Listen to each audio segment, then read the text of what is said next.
Welcome back to CanAg Unpacked, brought to you by Footprint. Back with us today, Wayne Easter, a 28-year veteran of the House of Commons, former Canada top cop as Solicitor General under Prime Minister Jean Chrétien, longtime chair of the House of Commons Finance Committee, and former president of the National Farmers Union. And now he's some kind of warlord in the Ukraine, I believe, or producing potatoes. Anyway, welcome back, Wayne.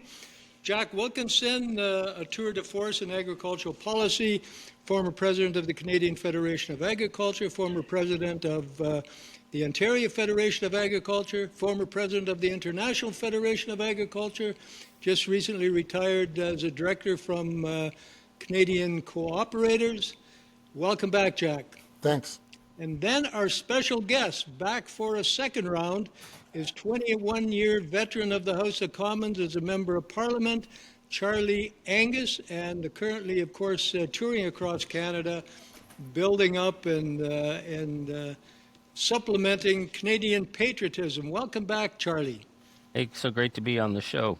Charlie, you know, because you were coming back for the second time, I thought, well, I should look for some skeletons in your closet.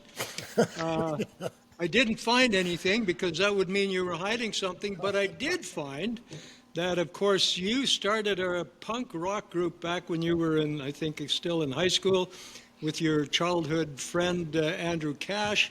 I can't even pronounce the name of that rock band, but what I did find out that as late as 2021, or as recent as 2021, you recorded another album and you started a different group called the Grievous Angels. Is that right? Well, yes, the Grievous Angels have been my main group for 30 years. I was only 13 when we started. Yes, my first punk band was L'Étranger. That's where I went to school. My school was playing punk bars and all those biker bars and country bars. The Grievous Angels are playing a lot now, and we're actually going into the studio to record a new album this summer. I was just talking to the crew this morning. So we're doing a big show in Harrowsmith on the 29th, doing some tours up north. So it's so much more fun than having to sit and listen to caucus meetings. Well, I'm hoping that a lot more people, and especially farmers, buy your album then. So let's get down to the subject at hand. Last time you were here, Charlie, we talked about trade dynamics between Canada and the U.S. Look, we still have job-breaking tariffs in aluminum and steel, softwood lumber, the auto industry, but so far, agriculture, because agriculture is compliant with CUSMA, so far agriculture has dodged a bullet. Do you think we can rely on Trump that agriculture will not be tariffed? I don't think we can rely on anything right now. I think it would be the height of naivety to believe that Donald Trump is going to sit down and do a respectful deal. And I think one of the things that's interesting when I've been doing these resistance rallies and meetings and traveling from really different parts of the country is a real determination of Canadians not to give up in terms of trying to cut a deal to get short-term relief because we know that he'll come back for more. So I think everything's on the table. Everything's always been on the table, including Donald Trump is including his attacks on our nation's sovereignty. And we're seeing that a lot of his main MAGA voices, Kristi Noem, Kash Patel, they've been really ramping up rhetoric about Canada as some kind of literally a terrorist threat on the border. I think that's, giving Trump a dark card to play. But I will just say that the determination of Canadians to resist and our boycott in terms of what we will buy and what we won't buy is having a huge effect. So you're seeing senators come to Canada, you're seeing governors calling out. That right now is one of the main tools that's going to force Trump back to the table. I actually think their economy is suffering more than ours is right now, although definitely, as you pointed out, in aluminum, steel, and auto, we're facing serious pressure, but they're facing the pressure as well. Jack, how nervous do you think agriculture should be? Well, agriculture is used to this. It isn't unusual for us to have tariff problems, whether it be with China, whether it be India, We've had it also with the U.S. in the past. Back in 2018, we had it beforehand. So I think that it's something that we understand and we know how to adapt to it.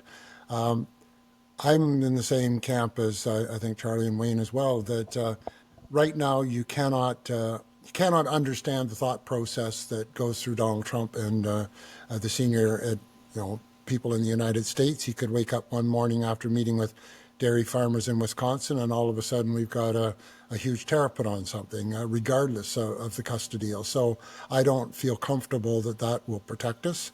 I think the thing that I'm a little disappointed in, I think we could move a lot quicker on, is I do believe there's a heavy resolve for not kowtowing to the U.S. and not signing a quick deal because of the trust factor. But I think you have to move quickly on the sense that there is a safety net there for Canadian citizens, so that if you're in an industry that all of a sudden wakes up and has got a tariff slapped on it, you're not as concerned because you know you're going to be able to pay your mortgage, okay?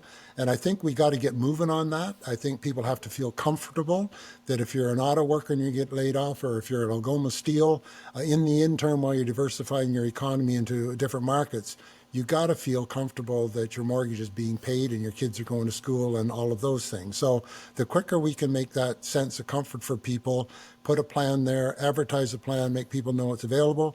And the same thing holds for agriculture, Bob. We do have safety net programs. We know that certain parts of them are weak in certain areas.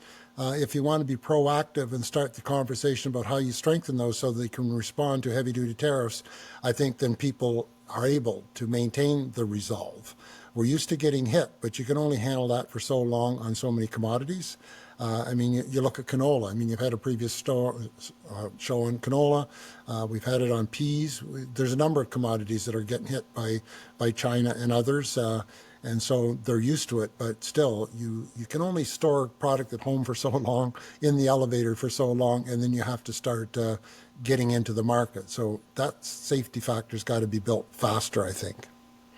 Yeah, that's a really good point. You know, I had Humphrey Bannock on the show last week, and he farms 5,000 acres in close to the Edmonton area, I think a little west of Edmonton. And he was telling me that the pressure from the U.S. and even from China came at a time where farmers had already largely decided what their cropping intentions were going to be. And so not much has changed there. Wayne, any comments on that as well? Yeah. You know, I'm seeing in the media now that there's a feeling that maybe Carney is pulling back a little bit on his dogmatism with regard to his Trump approach. Are you hearing anything like that? Yeah, I think that's true. I think he's pulling back and trying to, whether it's right or wrong, trying to cater a little bit to Trump's ego. He's not trying to fight in any way with Trump in a public arena, and I think trying to do the negotiations in a very non-public way to try and get to a deal. But I agree 100% with Jack. One thing the government can do, it's not a negotiations, one thing they can do, they can establish the proper safety nets within domestic policy, whether it's steel and aluminum, whether it's agriculture, whatever, they can do that so that safety net is there, even if you have a deal. Charlie said, that how do you have a respectful deal? Even if you have a respectful deal with Trump, can you trust him that he'll abide by that deal? I don't think you can. I mean, I've lost all trust in the president sticking to a written signature on paper, let alone his word, because as others have said in the call, he can change his mind in a minute and go the opposite direction. So you need to try and get the best deal you can get, but you also need within the Canadian sector the domestic safety nets there so that people are secure. And I want to make one point on what Charlie said with senators and others coming to Canada. We're seeing some American tourists, and this is early for them in Prince Edward Island. And in every business that you go in, the businesses are saying, pretty near all of them are saying, we apologize for our president. That's what they're saying. This is ordinary citizens who may or may not have come here for years. Some have, some haven't. And they're saying, we apologize for our president and what he's saying about Canada. That's quite something. Well, it's interesting. I mean, Canadians are known to be gentle people and good people, but in the circles that I've been in over the last 30 years, I don't think I would have ever met a farmer that would apologize for an ag minister or for prime minister for the decision that they made in agricultural policy. So, somehow mysteriously, Bill C-282, I believe it is, went right back into Parliament. Normally there's a procedure, and Wayne and Charlie, you know that better than I do, but it was immediately looked at again and passed in Parliament. Now, Carney has said, we don't need legislation to protect supply management. What do you think of those comments, Jack? And do you think Carney understands everything about supply management and what normally happens in a trade negotiation? Now, Bill C-282, I think you remember, Jack, is the bill that calls for supply management never to be on the negotiating table. Even when they start the negotiation, they announce that supply management is not part of it. Yeah, well, that's a political statement from my point of view. It's when you enter extensive negotiation across all economic sectors, what you say and what you do are two different things. Everything's on the table when you get into negotiations like that. Supply management is pushed very hard, particularly through its Quebec MPs to make a particular point to center it out, and that's fine from a political point of view. For me, I'm not worried in that regard. Supply management is under legislation. It's under Canadian legislation. It's under provincial legislation. And we have the right to run that system. So if the U.S. deems that it's a problem for them, they can put on tariffs on exports and other things if they choose to. We don't export very much to the United States in the supply managed commodities. We probably import more cheese in other areas than we export. I don't have all the numbers in front of me, but it's a small amount. Supply management, by definition, is designed for those commodities that are net importers. That's how they qualified for the legislation when it was brought in 50 years ago. So even though there is some export and trade deals do have an impact, really I think the Canadian legislation is to give resolve to the Canadian government that supply management is not up for negotiations and to defend the legislation that exists. That's my view of it, Bob. As long as we don't unravel that provincially and nationally, we can run a supply management without the U.S. consent, obviously. There's lots of other countries in the world we can trade with, and we do trade with, and we'll continue to trade more with. So I think that's for me, it's a statement, but it's Canadian legislation that protects it. It's got nothing to do with Donald Trump. The only time that he can have an opinion is when a transport of cheese or particular product tries to cross the border. And that's a small percentage of that industry. And I might say that Trump, when he says this high 270% tariff, or what he ever says, our products can't get into Canada because of the high tariff. They have a number of products they can ship in. It's under basically a quota allocation. They've never filled it. They've never faced that 270 or whatever it may be percent tariff because they have never filled what they're already allowed to shift in, and we can't. Supply management system for dairy, poultry, and eggs I think is a model that others should be using. Well, to get in on that, one of the things that I think we need to be doing better in Canada is telling our story, because I'm reading these, the pundits who are saying, my God, to stand up to Trump, now is the time we got to get rid of supply management. Well, Trump ran on the price of eggs, right? How much was it per dozen in the States? My wife says, don't use the numbers. You don't even know what the price of a dozen eggs here is, which is fair play. But he ran on anger over the price of eggs. because I mean their flocks are like a million and a half birds. When if avian flu hits one of their farms, that's a big hit, you know, because of supply management, because we can run family farms over a much broader area. If avian flu hits one of our operations, it doesn't impact, and the market can adjust. So it's a story we need to tell. And what worries me at times, and I think the issue of bringing this bill back to the House as quickly as it did, it was a symbolic gesture. It was reassuring the Bloc Québécois because Carney needs them. But you know, as Jack said, for the sectors that are being hit, we need to have more champions talking about what is and what can be done. For example, in auto, you just don't move a $7 billion auto plant because Donald Trump says so. That's kind of like moving a mine. You know, it's just once it doesn't happen. But we're seeing a bleed off, and in the long term, the longer we go, the more investment will shift away. But if we really are in a wartime economy, which I think we are, and I think people voted for the prime minister to be a wartime style prime minister, he needs to actually make decisions that are, I think, outside the comfort zone of maybe where a liberal prime minister would have done. Which, for example, in Oshawa, at the GM plant, say 150,000 vehicles are being made on the Silverado. Most of that's being sold in Canada, but for that other 50,000 vehicles that are going to get hammered, well, he could say, we are going to use our production lines to make sure for the 2%, we're going to start to build in Canada. Whether or how he does that building, I don't know. Maybe he doesn't know.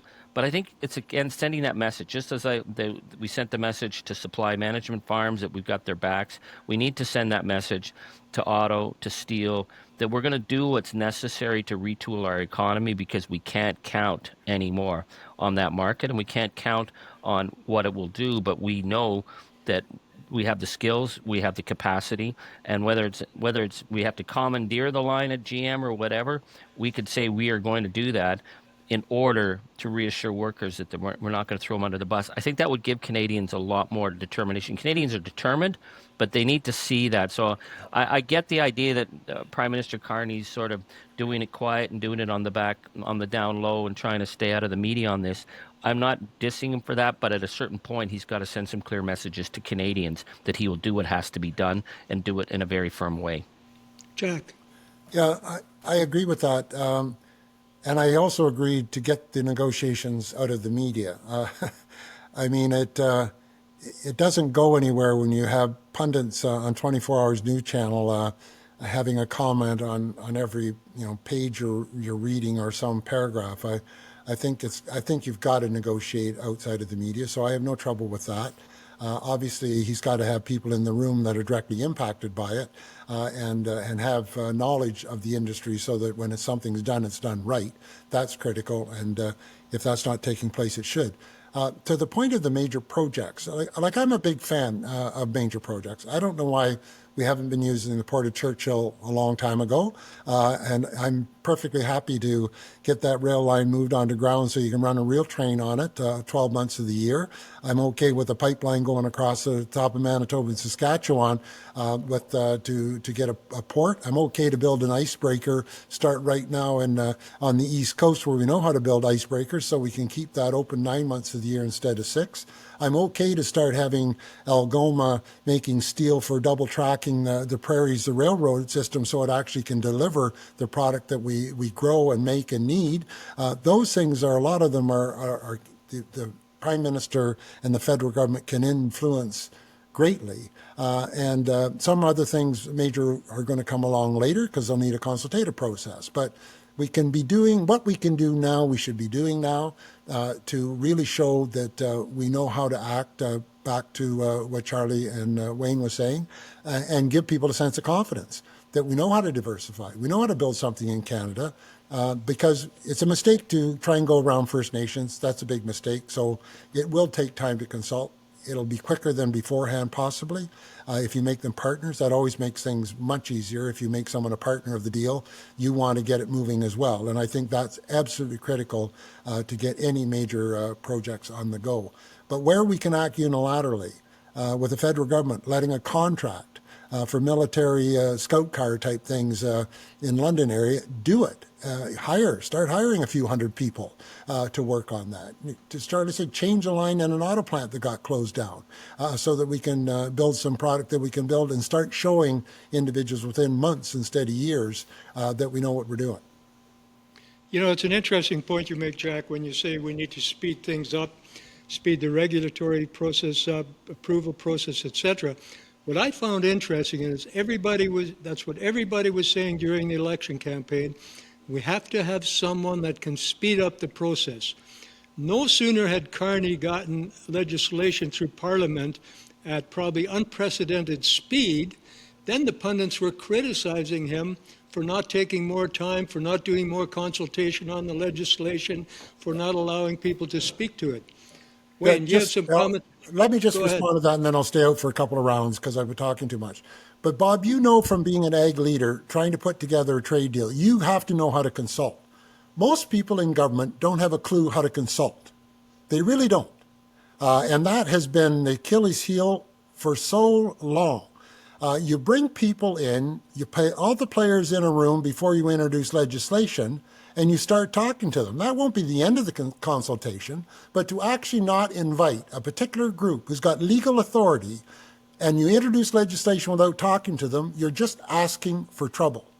And how people haven't figured that out now is beyond me. It's absolute stupidity. You consulted with every major commodity group, even if they weren't in the Canadian Federation of Agriculture, so that we could go to the government and say what Canadian agriculture wanted. And we knew. We consulted with everyone. We handed them a package with compromise in it. And how the feds can't figure that out is crazy. And how the bureaucrats, it just pisses me off, quite frankly. Well I think- spoken. I think- Go to We've Wayne, got a and couple of- then I'll go because No, please. I'm in the territory of where this is going to ground zero. Jack is fairly serious on this point. Yeah. I would say. I do believe that Carney is results orientated and the bureaucracy doesn't know what hit them. But on the point on consultations, for me, I can't understand for the life of me why Carney and others, Stephen McKinnon, who's the House leader, why they wouldn't extend Parliament 2 weeks and do that consultation. I don't know where Charlie will have something to say in this, I'm sure, but I say show that we're trying to get there, but yes, we need to push this legislation through fast, but cover all the bases. Don't put up a roadblock in front of yourself that was unnecessary to do so. And I think they should have met for another week or two in terms of the legislation to do the proper consultations to get it done. Parliament could have done that. And then I think you'd find more people in favor. And one of the communities that is a little sore is the Indigenous community, and I understand where they're coming from. And I really do believe now, with what we're seeing in the public discussions, the Indigenous community is willing more than they ever have been in the past to be a partner, and to gain some of the returns from whatever the project might be. And I think that's a really good sign for Canada's future. Well, Charlie. yeah, Wayne, I was talking to the chiefs of Anishinaabe Asking Nation, so that's Treaty 9. Treaty 9 is where, this is where all the big mining development's going to happen. They said they weren't even given a copy of the full legislation. They were given a brief. That was such a slap in the face because they've been ripped off for 250 years. They know what's in the small print is what's going to define this.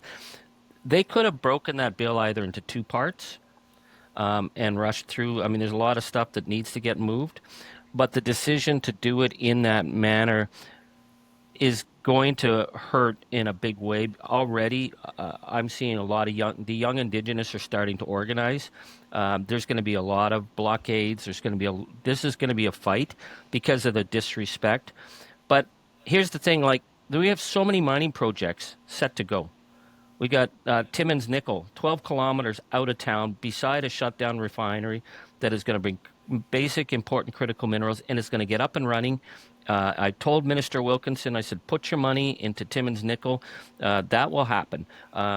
Agnico mines do things right. They've got a big mine outside of Kirkland Lake that's going to happen. They do the consultation. And one thing the right wing and conservatives always go on about, it takes 10, 15 years to get a mine off the ground. It's not because of red tape. If you're investing $4 billion in a mine, it takes 15 years to raise the capital, to prove it out, the engineering. Like, I don't buy this red tape is slowing that down. Where this issue is going to hit the ground is going to be at Ring of Fire. And when I got elected, Wayne, when I was young and smart and good looking, I vowed that I was going to get Ring of Fire approved. And every guy who ever ran against me in the north said they were going to get Ring of Fire approved. And what they never did with Ring of Fire was involve all the communities. And they've got nothing but bad blood there. And I always point out, Nescandiga First Nation, 30 years without clean drinking water. When Doug Ford said he was going to lead the bulldozer into the Ring of Fire, that killed the project, because people are like, "What? We don't even have drinking water, and you're going to ride a bulldozer in?" I don't think that's going to happen. I think Carney is making a mistake if he's trying to get too close to Doug Ford on this. But there's many mining projects set to go. It's about doing it smart. It's about doing it in consultation. And any of the projects that have First Nation consultation, those communities aren't backing away from those projects. They're just saying, try another one and don't talk to us, and it's not going to happen. But for the ones where they've done it right, it's moving ahead. So we got to do it right. And I think that was Prime Minister Carney's first big mistake. I think there's got to be a way of trying to mend some fences so we don't end up in this endless fighting, because we do need to get projects off the ground, and we need the critical minerals, and we need them now. I think he is trying to mend some fences he's announced publicly he's going to have some meetings with various components of the Indigenous community. And I guess in fairness to him, he's new to Parliament.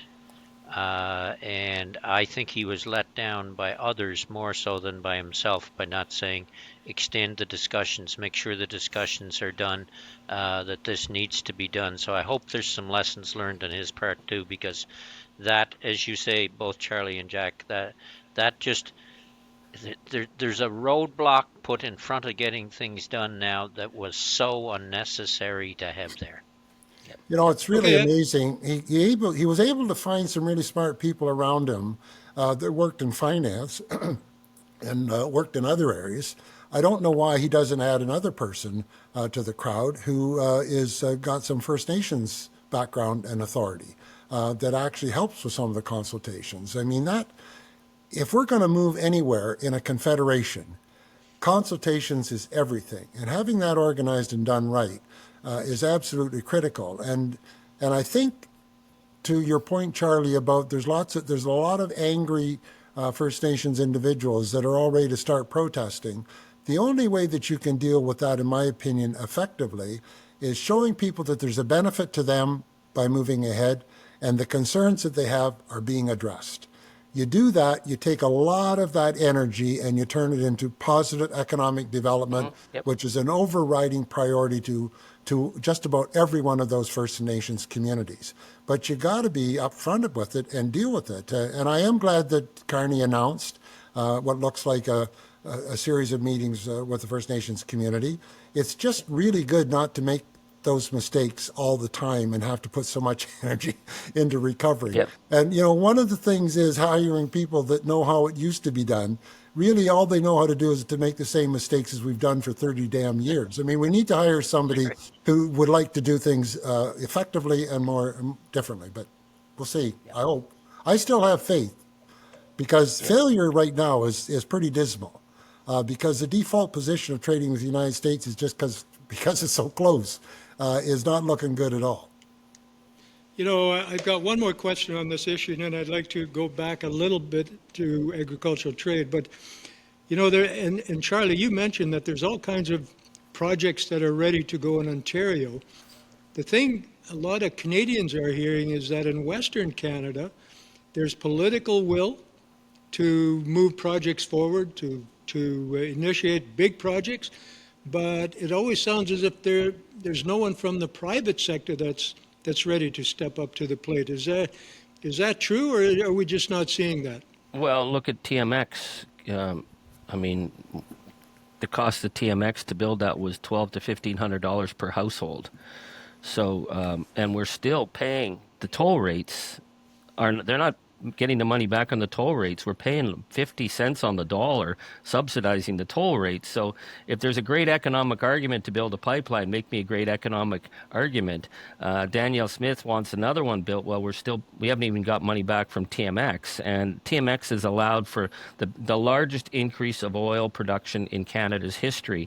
So if you don't have that private sector component, what it's telling you is that there's not an economic case. I've never heard of a mine opened that didn't have a private sector component ready and willing and more than set to go. So show us the numbers is number one, and that's where I think when we're talking about nation building.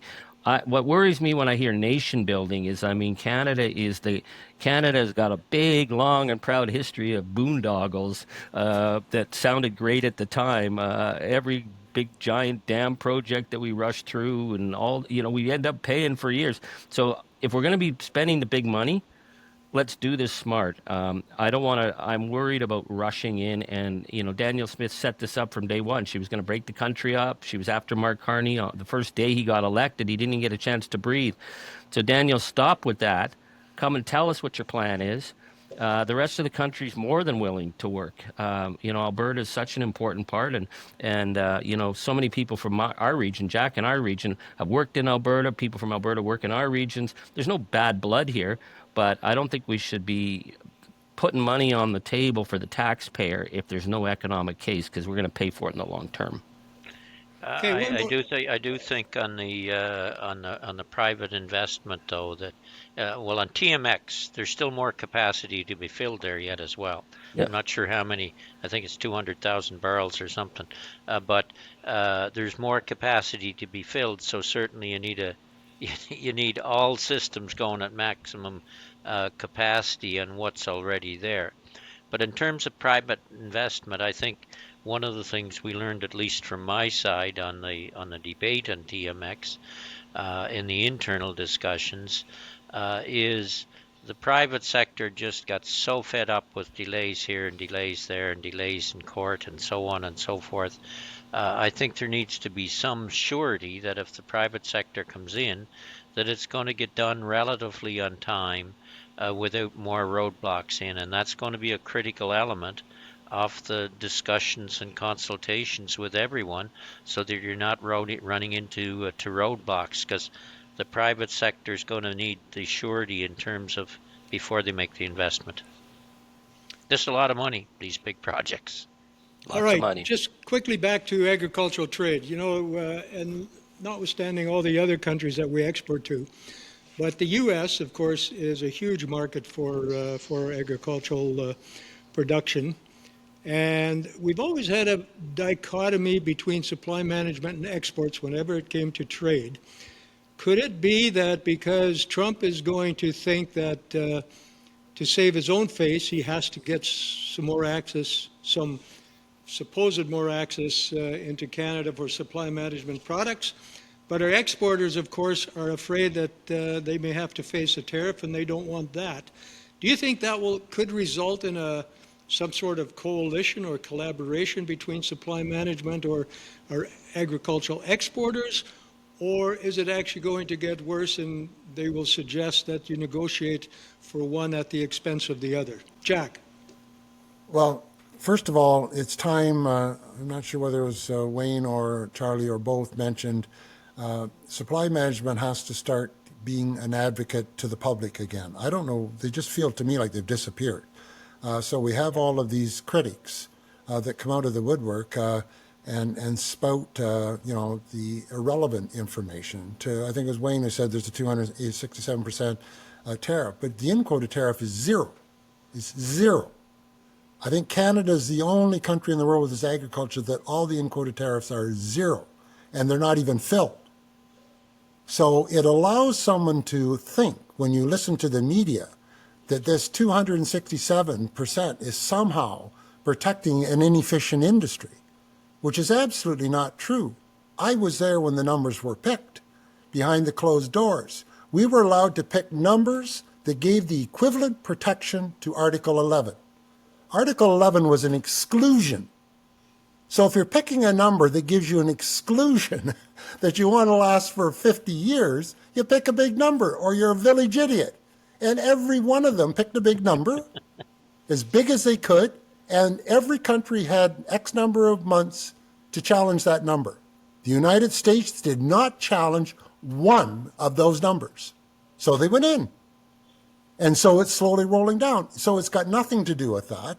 So I think, Bob, if people get out there and start talking about how supply management system works and that there is more available, that'll help. Every one of the commodities, beef has still got problem with country of origin labeling. They still have problems with RCAF going at them whenever they can. So that's got nothing to do with supply management.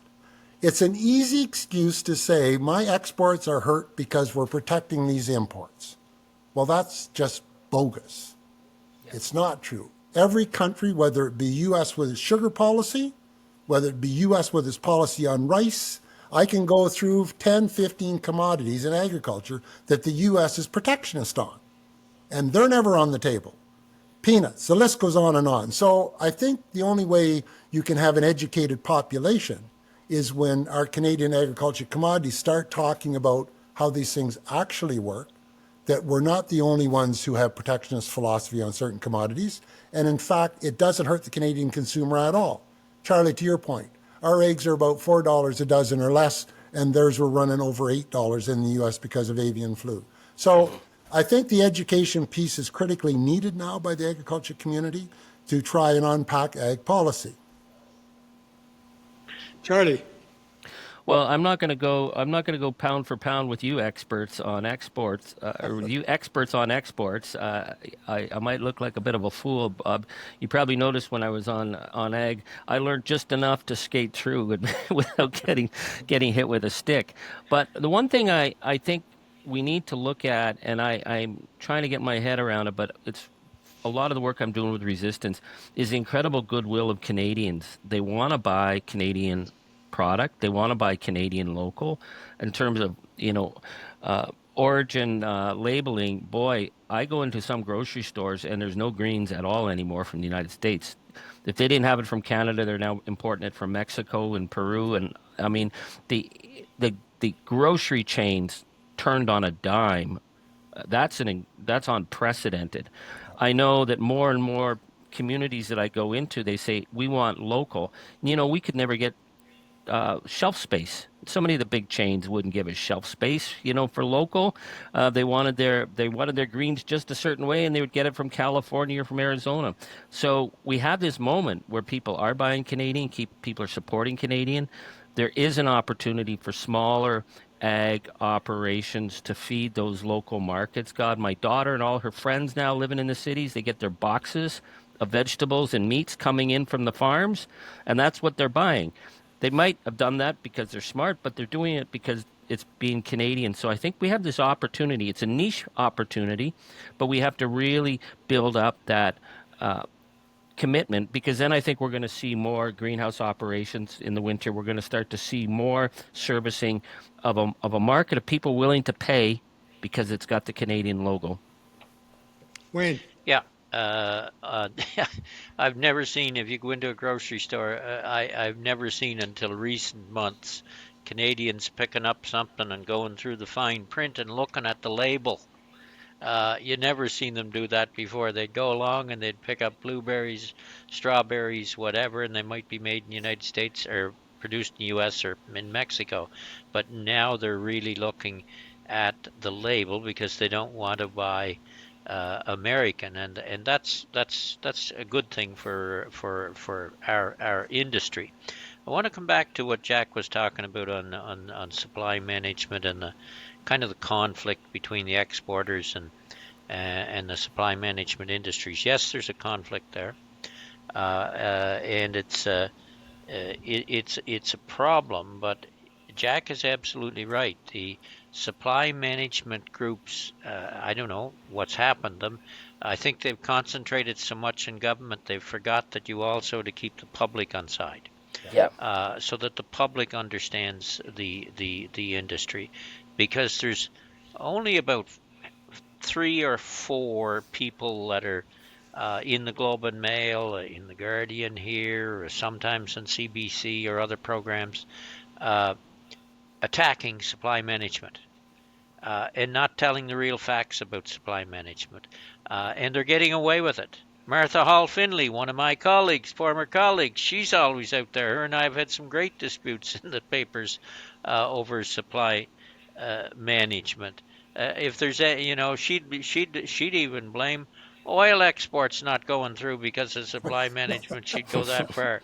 But so people, the industry has to try and make sure the public is informed on the real facts around supply management, because it's not the reason we're not getting into other markets. That's interesting when you say she blamed supply management for lack of oil exports. I once had someone accuse me of being part of the KGB because I defended the Canadian Wheat Board. I probably know the MP who said that. All right, Charlie, you've been doing a resistance tour across Canada. You should feel, you're in good company. I've heard people refer to the new Pope as a resistance Pope. But tell us a little bit about this resistance tour that you've been doing. Well, it really started just in the days after Trump got elected, and I started to think, we're going to have to start speaking about what we're facing. I mean, we're facing a situation unlike anything we've ever seen. That was before the threat to our nation and our sovereignty, and then that was before they started kidnapping people off the streets. So I started to write. I've got the Charlie Angus Substack Resistance, which I write about an essay a day. I got readers now from every part of the world. We just got a beautiful letter this morning from Missouri. And I have been writing about supply management on it and trying to articulate. And that's led to invites to speak at rallies. And part of what I'm really trying to do is reassure Canadians, because we're not seeing it in the media. What Canada did in standing up to Trump in that first month is unprecedented. They thought we were pushovers. I always say that Canadians come off as likable slackers, but you push us and suddenly you see this real determination. And it's a determination that comes from the grassroots. It's not from our leaders. I think I'm certainly backing Prime Minister Carney, and I'm not going to take cheap shots at him. He may make mistakes. I'm willing to give him the chance. But what I'm absolutely feeling strong about is the determination of everyday Canadians, and they get it. This boycott, when you talk about a $12 billion loss in tourism in a single year, that's unprecedented. California or American wine dropped 93% to Canada. This is their number one market. And that market's not coming back until this ends. So I've been out. I was in Oshawa, an auto workers town the other night. Now I'm going back to meet with the auto workers again. I was in Guelph earlier this week. Next stop is St. John's, Newfoundland in July. We're going to Rustico, PEI in Charlottetown apparently in early September. We're going to Saskatchewan again. I've been out in Alberta. I love being in Alberta. We got all this stuff about Alberta separation and Alberta MAGA. Don't believe it. You're never going to meet people more loving and proud and defiant than Albertans. So we had a huge crowd in Alberta, in Edmonton, and now I'm getting a lot of flack that I wasn't in Calgary and Lethbridge. Okay, we'll find a way to get back there. So what I'm sensing is that Canadians see this as a moment, and we have to stand up. We're being tested in a way that we never thought we would be tested. We're holding the line, and what I'll end on is I get messages from people around the world, particularly the United States, who say, we want to be like Canada. We see what you're doing. The Canadians are not bending. Canadians are coming together. Canadians are showing unity. We want to be like Canada. That's a really powerful thing, and it's not about bragging, but it's a reality. And the line we're holding right now, it's fragile. It could break. We could start fighting amongst ourselves again. We could go back to the disinformation and the convoy and all that stuff. But right now, we're holding a line in the face of really unprecedented threats. So that's the work I'm doing. I'm figuring I'm the guy who's going to be beating the drum to make sure that our politicians don't think it'll be okay to sign a deal with a guy who you can't trust. All right. Any sentiments that you would like to share from what you're hearing out there, Jack? Well, I think it's great, Charlie. I think the opportunity for people to have a chance to get involved, get engaged, do something other than complaining at the coffee shop, I think are the next steps. So it's important to bring people together to hear their frustration, but then we have to move into the, well, what can I do about this campaign? Absolutely. Yep. The one piece is things like boycotting the way I buy things. That's all good. But back to some of the original stuff we talked about, Bob, how can we get products, things available so individuals can really dig in and buy Canadian, replace imports? This is an incredible opportunity, as has been discussed. We have a greenhouse industry, just an example, that is at the point where it started to grow strawberries 12 months of the year cost effectively. Well, if it can't sell into New York, which it was designed to do from southwestern Ontario to a great extent, how do we open up the Canadian market so all that product moves across Canada, and then no one is suffering, and we get the advantage of being able to buy Canadian 12 months a year. So all these things require smart people, innovative people to grasp the moment and do something Yep. with it. Things like our inspection system in abattoirs, that were all provincially regulated and couldn't move product to the next province. Well, if you get these regulations sorted out on some of these things, that's going to give a real opportunity if you live close to a border for your meat to move back and forth and have the safety that consumers need. So I see this as critically important. These non-tariff barriers in Canada getting removed. I think building our infrastructure so that we can go east and west is critically important. It won't work for all commodities, but every one we can improve on is jobs, and it gives the consumer an opportunity to buy more and more Canadian. And that's critical, and then we can find more export markets. But first of all, fill the Canadian market. I'm going to jump in there because Jack and I are neighbors. And I remember when I first got elected, we had an abattoir that was we're right on the Quebec border.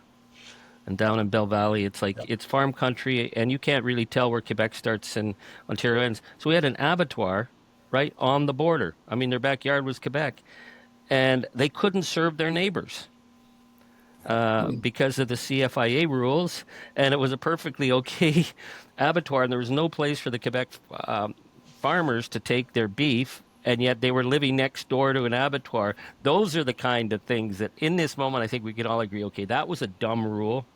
Let's start making this possible across borders.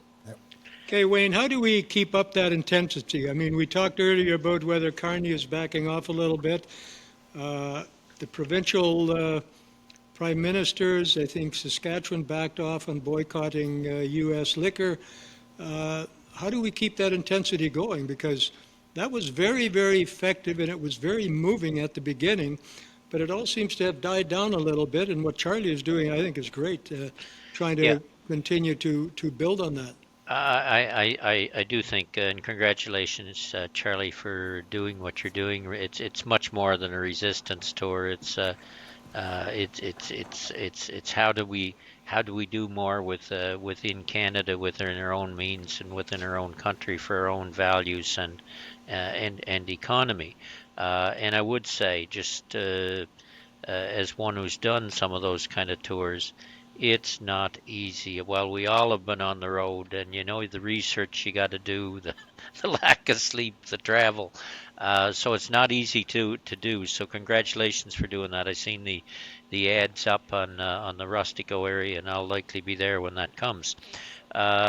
In terms of, there has been an easing back, I think, from at least some of the public statements by the premiers, and easing back on some of the liquor projects they're putting on their shelf. But I think what is key is for at the national leadership level, at the prime minister's level, and to a certain extent at Dominic LeBlanc's level, that they keep those meetings going. It just feels so nice as a Canadian. Yes, premiers are going to have some differences, and that's fine. We're all going to have differences. But to call them together, to be respectful to one another, to have arguments with respect instead of undermining and attacking each other is really, really great to see. And the kind of approach that we're one country trying to be one economy. And Carney in Europe today, well, that's showing he's trying to find other alternatives to the United States, and that'll put a little pressure on the U.S. too. But I think that's what's key is at the first minister's level, keeping people pushing in the same direction and trying to get there. And yeah, there'll be mistakes made along the way, and there'll be arguments, and there'll be some difficulties. But I really like this idea of one country, one economy, and trying everything within your means to get there. And if the federal government has to do some things in terms of financing or regulations or whatever, we had to worry about the environment. Look at the heat in our areas today. We have to discuss with Indigenous people. All those things have to happen, but we need to be driving forward to getting where we collectively would really want to go. All right, we have two very quick subjects that I'd like to discuss. I'm surprised my technical manager hasn't yanked me off the stage yet. But let's talk a little bit about the new agricultural minister. Now, Charlie and Wayne, Wayne, you know him because he took your place in your riding. Charlie, you actually worked with him for a while in the House, I believe. We know the two of you kept throwing pens and stuff at each other when you were sitting in the House. Not sure what you threw at each other when you were having other shits and giggles on the Hill. But Wayne, let's go to you first. Heath MacDonald, how do you think he's going to perform as an ag minister? I think he'll perform quite well, actually. I've known Heath since he was practically a kid. He was the provincial minister of finance in the province here, so he has cabinet experience at quite a different level. He's a very sharp guy, and is a quick study on a lot of the issues. He doesn't understand agriculture to a great extent beyond really beyond Atlantic Canada and especially beyond Ontario. And so he has, he's been on several farms in Quebec since he's been minister. He's been on several farms out west since he's been minister. And he's really trying his best to get on the ground to actually see how the things work on the ground. My worry for him, if I can put it this way, is some of the staff that's around him. And I'll be quite honest about that, his chief of staff is one that was with Trudeau, who I haven't got a lot of time for. And always the department isn't always there on especially farm issues. So hopefully they can gain some good staff around him, but I do have a lot of hope for him in terms of getting there in the where he needs to be. Interesting point. He may be a criticism. I mean, you can be too much of a gentleman, and Heath is that way. He will need to, I think, become more aggressive than he is around the cabinet table on some of the issues to put agriculture forward. I took note of what you just said, Wayne. You said the agricultural department isn't always there when it comes to farm issues. Mm-hmm. And that's something that Jack and I know when you were NFU, Wayne, we've tried to fix for years and years. Charlie, what do you think? Well, I don't know Heath very well, but yes, Wayne and I sat beside each other in the House. I think him and I fighting and arguing and making jokes, we were probably the entertainment for that side of the House. But after Wayne left and in a few moments of real serious national crisis, I'd get a text in the House and be from Wayne, and Wayne would be saying, "What the hell is going on there?" And I'd write and I'd say, "Wayne, all the adults have left the building." And the one thing I would say is that what I've heard about Prime Minister Carney is that he expects his ministers to deliver. I don't know if that's the case, but it was the real weakness of the Trudeau government. Balls were getting dropped all the time. Stupid decisions were made because they just didn't do the homework. Things that you would think, how did you miss that? I always felt that the cabinet was too performative. They all look great in a picture, but one of the reasons the Trudeau government was so heavily unpopular after 10 years was because it failed on key, like housing. I mean, God, I don't know how many times I heard about a housing accelerator. No, that there was no houses weren't moving anywhere. How could they be an accelerator to it? So if the new prime minister is insisting that his ministers deliver and that if you're going to show up at the cabinet table, and this is the stories I'm hearing, you actually know what you're going to talk about and you have a plan, then that's going to be a good sign for getting us forward right now, because we need to reassure Canadians that in this time, if we're going to do housing, we're going to do housing. We have to reassure them that if we're going to deal with the fentanyl crisis, we're going to deal with the fentanyl crisis. So I'm hoping that the Prime Minister will make all his ministers actually show up and show what the plan is and show results. Jack, what do you think McDonald's key priority should be to get some traction and to avoid some of the things that Wayne and Charlie have talked about? Well, I mean, with the ag piece, if we're not going to move as much product to the U.S., and that you really have to look at sector by sector, then you have to get serious and bring some knowledgeable people into the room about really where can you go from a diversification point of view. That's not easily done, but it's critical, and we need to start on that right away. So whether that's broadening our canola industry, whether it's broadening our beef and pork industry, to support those exporters to diversify into other areas. Usually we go where we go and people forget about it because you take the most efficient cost, best return to the processor and the producer.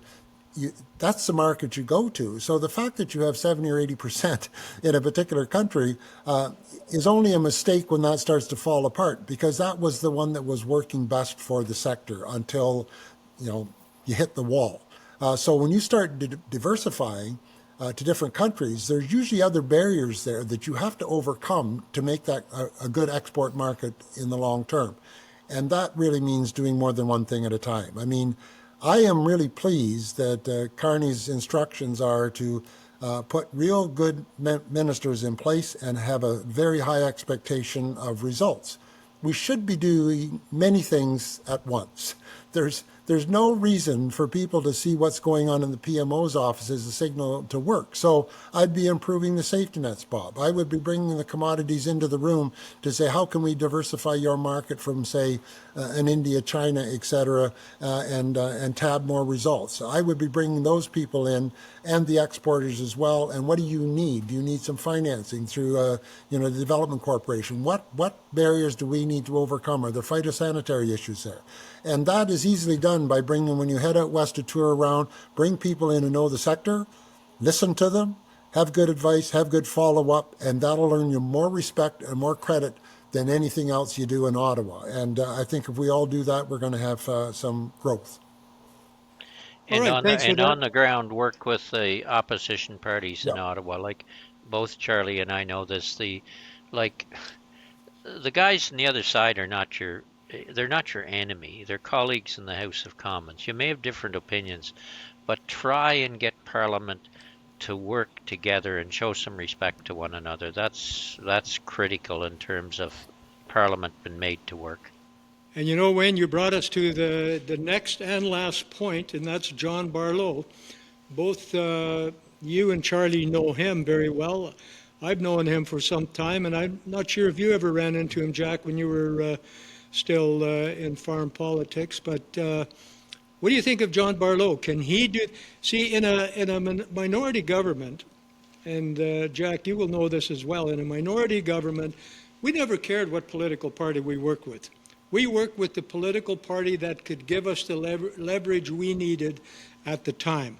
And so in a minority government, farm organizations, it would behoove them well to use John Barlow.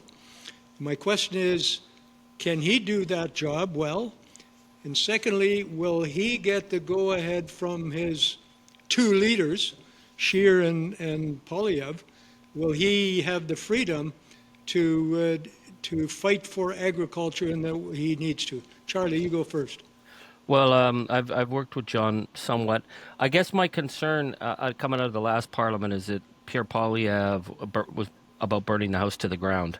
That aisle collaboration that Wayne spoke about had pretty much disappeared in the last parliament. I remember trying to get legislation passed on the offshore accords for Newfoundland, Labrador, and Nova Scotia so that they could go into offshore wind. And I mean, they literally tried to burn the house to the ground, screaming into the mics for 8 hours during our attempts to get the legislation passed. And this was to support our provinces. So last term, the Conservatives went full MAGA. It was really toxic. It was fights in every single committee. And so committees that traditionally had worked together, there are always committees that work together. Ag was one, was always good to work together, but we were descending into this kind of like burn the house to the ground, all or nothing politics. And I'm hoping that the lesson from the last election was to tone that down, but I would be surprised. And when Mr. Poilievre gets back into the House, we'll see if we start to return to that. But we need, the reason I say this is because the people who count on us in those key sectors, whether it's fisheries, whether it's in ag, whether it's in health, they expect us to go there and put those issues first and then wear our partisan hats. We can never let the partisan hat be seen as more important than the files we're on. And we have to hold all our MPs to account, to stand up for the file, to stand up for the industry, to stand up for the people that elected them, who expected them to go and do their job. Wayne, do you think Barlow can do the job as a strong minority shadow minister?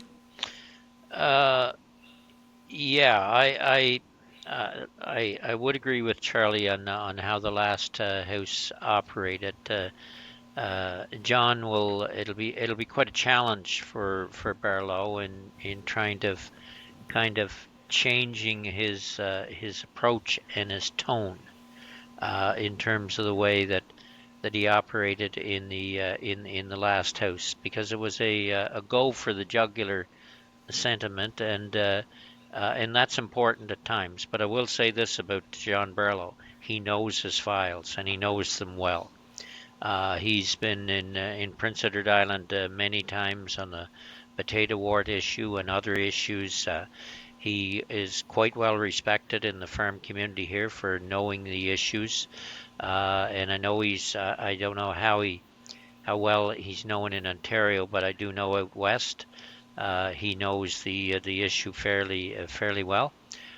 So he's got the knowledge, he's got the understanding the issues. It'll be tone and approach that he may have to change somewhat to work to a more cooperative fashion, at least for the first 3 years. But he's good.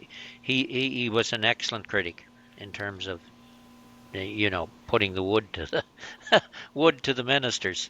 Jack, last word to you comes from you. Any advice for farm organizations on how they can take advantage of the Barlow-McDonald dynamic with minority government?